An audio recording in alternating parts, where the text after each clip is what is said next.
The champagne glass tilted in her hand, sunlight fracturing through the stem like a scalpel. She said it casually, like breathing. The patio is for failures. Her lips curled as she watched me take my seat outside, alone, as usual. My brother laughed, but it was the kind that shrinks when you're alone later, staring at the ceiling. He never knew how to stand up to her, or maybe he just didn't want to. I took a sip of black coffee while they drank their golden bubbles, toasted to promotions I'd funded, smiled for cameras I installed. She leaned into him like a trophy draped in poison.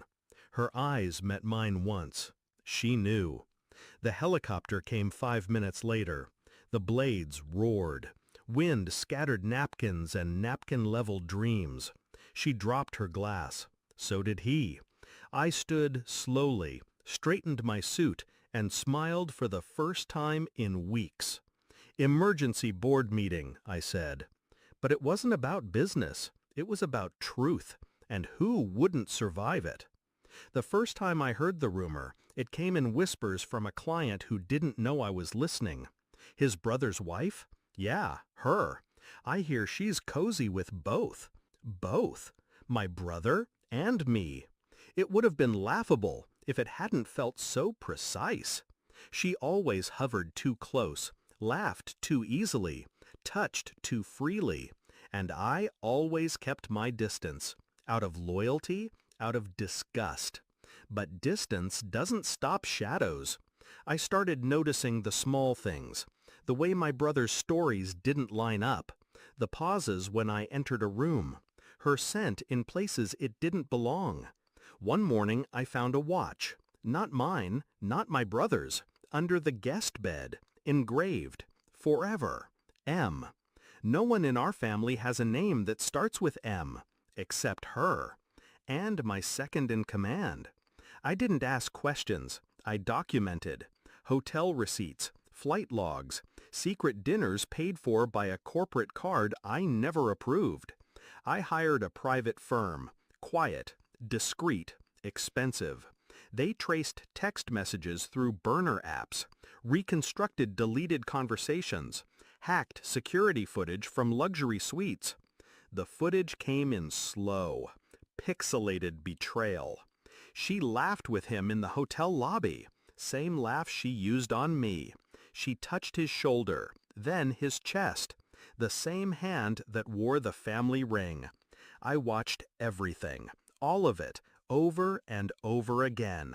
Not because I needed proof, but because I needed to feel nothing.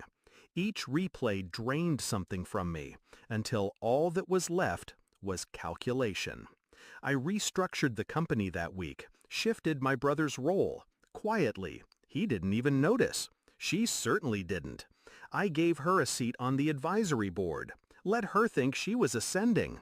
I sent her champagne after the first board appearance. A note, for the queen of the patio. Enjoy the view while it lasts. She thought it was flirty. It wasn't. I waited for the anniversary party, our father's legacy celebration.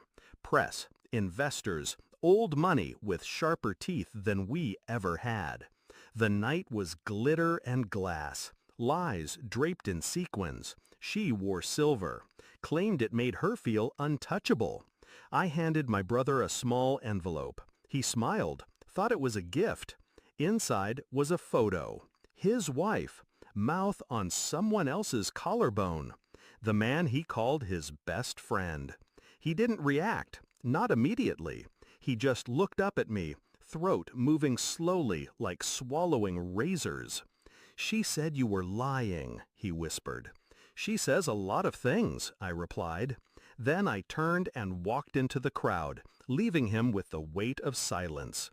The helicopter wasn't planned. It was tactical. Noise, spectacle, disruption.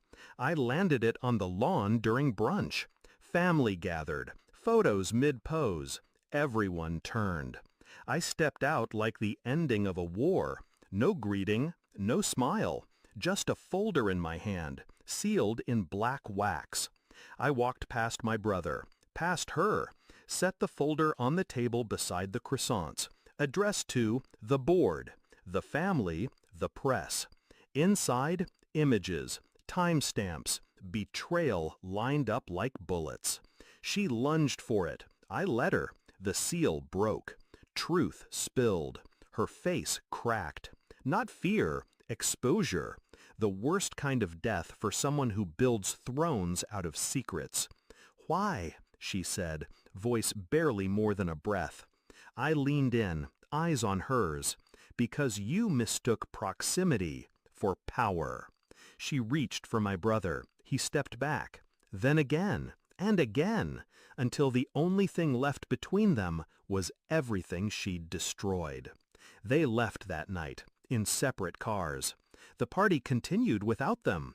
Money clinked in glasses. Laughter returned, slightly sharper, slightly colder. I stood on the same patio where she'd once whispered judgment. The wind was clean now, uncluttered. My brother hasn't called. He won't. He knows. She's off social media, probably rebuilding, rebranding. But some reputations don't recover. They rot, quietly, from the inside out. The patio isn't for failures. It's for survivors with sharper teeth.